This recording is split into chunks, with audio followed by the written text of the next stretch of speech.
Morning, everybody. It's your boy Bex Black, aka The Bear, come to tell you some more truths. Today, I want to talk to you about truth or dare. The truth being the life that you've led and what you've become. The dare is changing that perception of yourself that you've gained over all of these years, and changing that. Now, we wasn't bad people, or we never had addictions. We never had an opinion when we was born, when we was children. And that has been made up over years and years of what we have learned as a child. Now, if like me, you grew up in a dysfunctional household, an abusive household, bullied viciously at school, so life all round wasn't that great. So as a child, you're growing up and you're learning that nobody loves you, no one cares about you, people don't like you, because you're going to school, your parents don't like you because they ain't showing you no love. You go to school and they hate you, they revile you, you're not fitting in, you ain't got the nice clothes, and a caring family behind you. And even though I grew up in the hood, there was many children, single parent families, their parents loved and cared for them. You can see that when you went to their houses. That wasn't the case for me. So as you grow up, you have this perception on life of the cards you've been dealt. So you're already growing up into your teens with a misconception of yourself. Some people have a happy life where everything is handed down to you, yeah, and that's blessed, man. You get what I'm saying? As long as your parents are teaching you the difference between right and wrong, and it's a very hard thing when you have had nothing. You give your children everything, but they do not have any gratitude for it because they don't know what it is to not have. And you can only have gratitude through your struggles, from what you didn't have to what you have now. So as a child, you're growing up, you're disillusioned with life, you're disillusioned with your heart, you're disillusioned with your faith, and you're going into your teenage years now, and you've already lost your dream. What dreams did you have growing up when you was a teenager? You wanted to be a footballer, you wanted to save the world. There was things that you wanted to do. There was a passion inside of you when you was young. When you was going into your teenage years now, you had a passion for something, okay? And even though, my life of crime probably started from about, I think, 11 years old. It's the first time I was arrested for shoplifting, I believe. And everybody was doing it because we had nothing. Like, if I wanted a new pair of trainers, I had to steal them because my mum weren't going to buy me no Nikes. She weren't going to buy me shit. You have to understand, talking 30 years ago, things were a lot more easier and shops were a lot more trusting. I'm not glorifying it by any means, but when I was a kid, it ain't like how it is now. You got these kids here, still come from the council estate with the nice tracksuit, the nice clothes, trainers, everything. Parents, the social pressure now for your children to have those things is so big. But you're buying all your children the Nike Air trainers, the Adidas tracksuits, the flashy this, the Gucci fucking man bag thing they carry, and all this stuff. Yeah, but are you teaching them morals, standards, and gratitude? I'm as much to blame as anybody. I've showered my kids with everything they could possibly want. They don't know gratitude. And I'm not saying they're ungrateful, I'm just saying they don't understand. When I tell my children, boy, I only had one trainers, like, and them trainers, it's elastic bands and cardboard in the bottom until they literally fall to bits. And they laugh. That's the old days, Dad. It ain't like that now.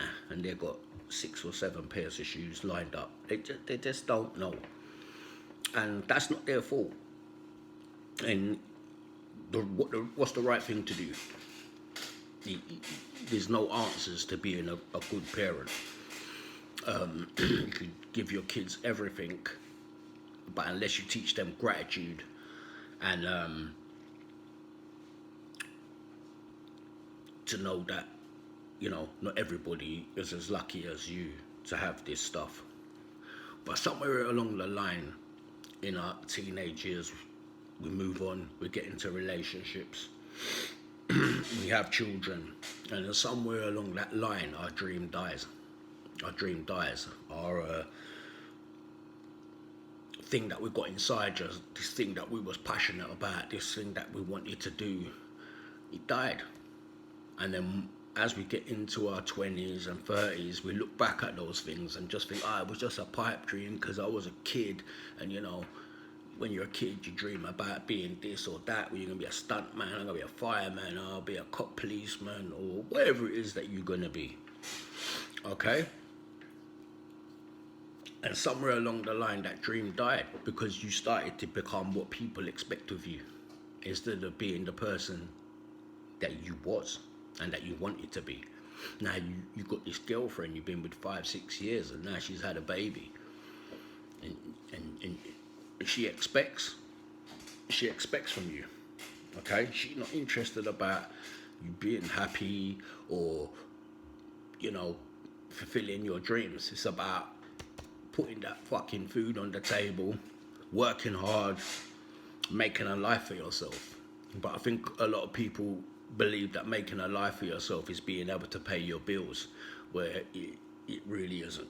Do you understand what I'm saying? If you're just working to pay your bills, but you've let your dreams die, okay, then you just slowly waiting to die. And what I would say to you is this: there is no point that you cannot change it around. It's just a perception you have of yourself because you've told yourself this for so long. And I know better than anyone, I believed what people thought of me and what they expected from me, and that wasn't much. You understand? And you get to that place in your life where you've forgotten your dreams. You're not chasing anything anymore. You're just waking up, going to work, coming back, eating your food, watching some shit TV, going to sleep, and doing the same thing for the rest of your life until you die. Is that in life? Or is that just existing? And I'm telling you, man, from personal experience, like I said, and I keep on saying it, I was the most depressed, unmotivated person. Lifelong depression. Always talked myself out of doing anything that was difficult.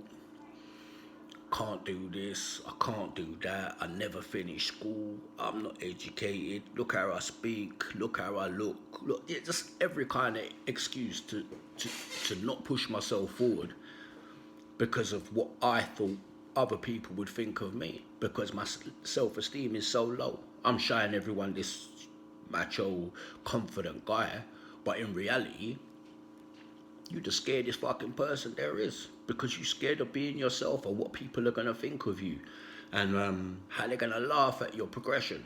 Do you understand what I'm saying? Because if you've gone from being this certain type of people, regardless if you was a really good person or a really shit person, when people see your change and now it's not fitting in with their agenda, yeah, they're not going to support your progress. And it's so very easy to revert back to that shit person that you was.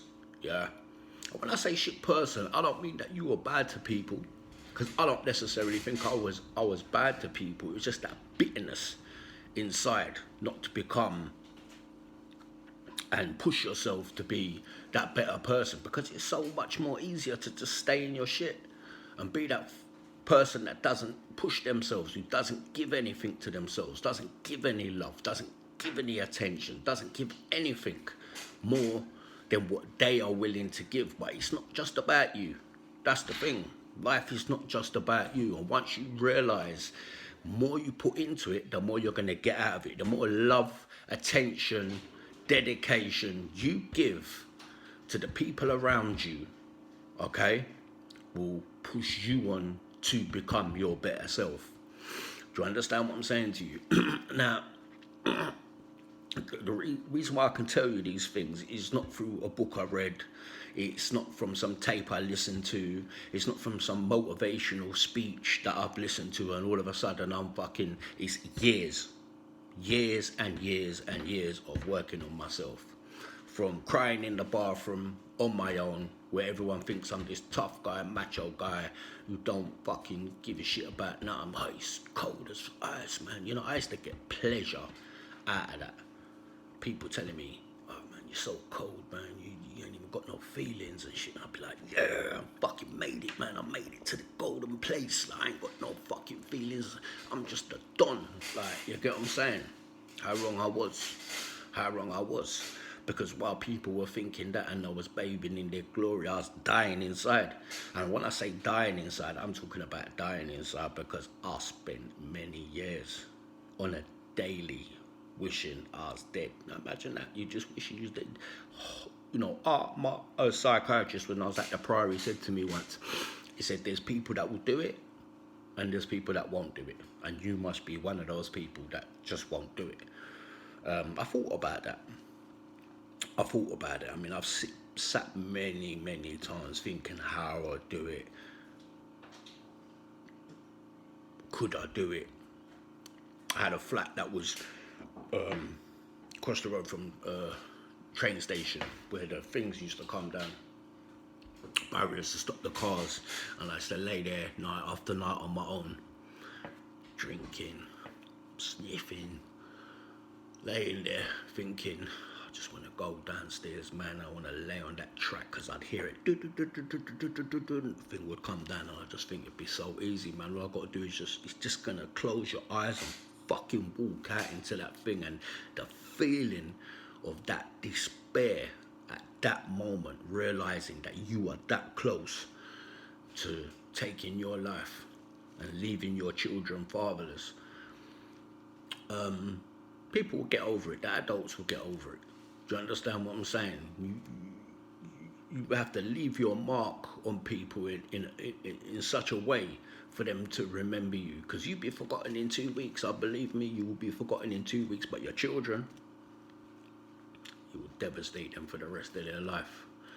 Do you understand what I'm saying? I have no care for my parents. My dad passed away, and I literally felt nothing at all. My mum is still alive.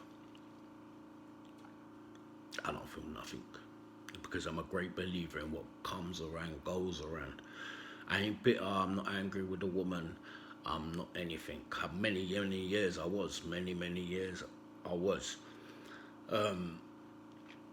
Can I forgive or forget? I can't forgive and I can't forget. Do you understand what I'm saying?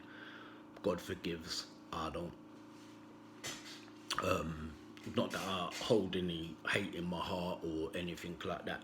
I just understand that everybody will need somebody at some time.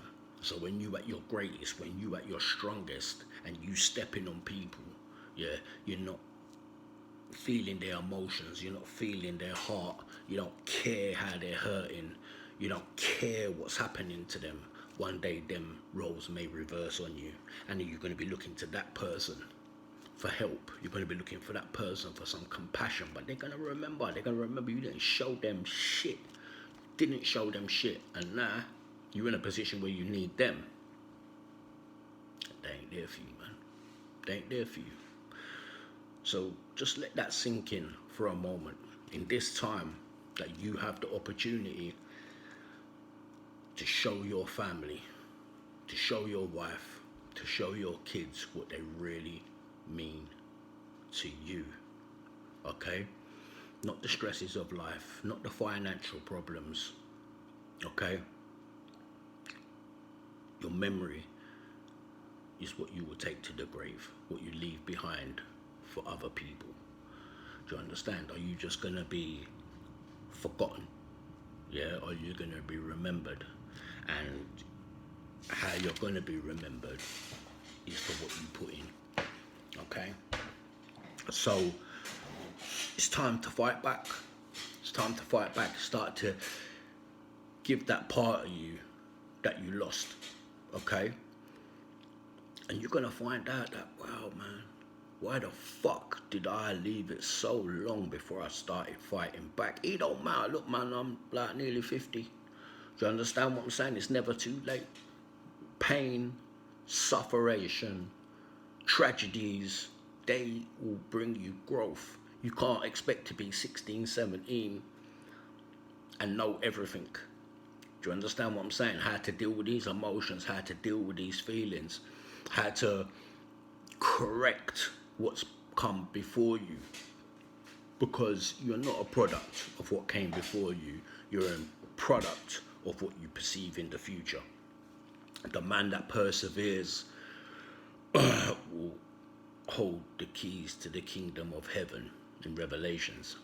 The man that perseveres, not the man that's perfect. The only man that was ever perfect was Jesus Christ. And no other man will be perfect. So you listen to that in Revelations. The man that perseveres. The man that perseveres.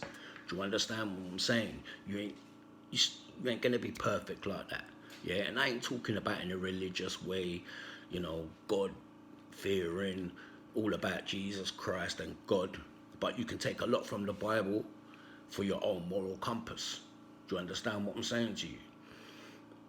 Who's the person that you're going to be? Are you going to allow the bitterness and the tragedy of life make you the person that you are? Because like I said just back earlier on, you're not a product of your circumstance. Okay? You are, but you don't have to be.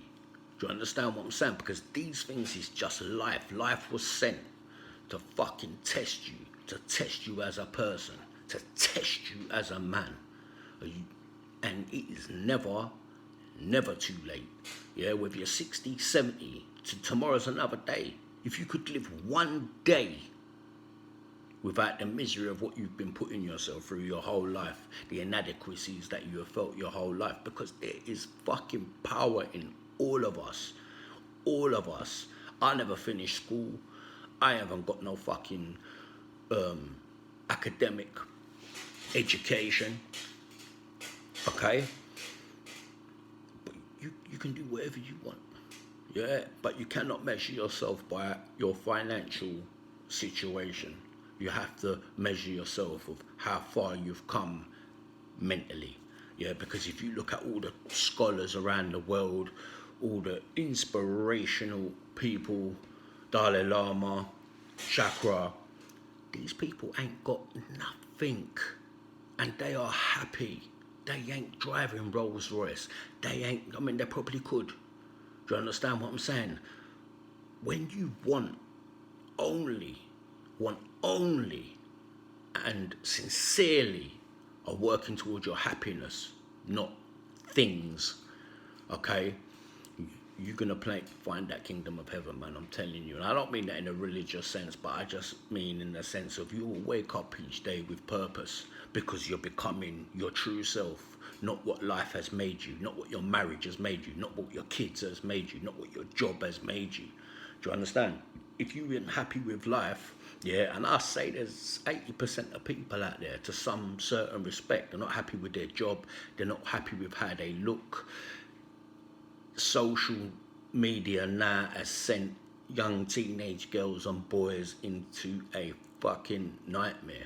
You're looking at people like Kim Kardashian and all this, and her sisters or whatever it is, they've had all this surgery and they look like fucking something out of Wow. Yeah, it's all fake. It's all fake. Do you understand what I'm saying? And you could be the most beautifulest person in the world. Everyone's trying to get beauty and everyone's trying to fucking, they want to look the best, and you've got the lips now and the makeup and the eyelashes and the hair, and you've got the guys that are like more feminine than the women now. Yeah. And I ain't saying nothing about whether it's gay, straight, whatever it is. It don't matter what you are, man. Do you understand? Only God can judge you. We're all sinners. Yeah. A sin is a sin. Do you understand what I'm saying? Whichever way you look at it. And, you know, how can you look at someone that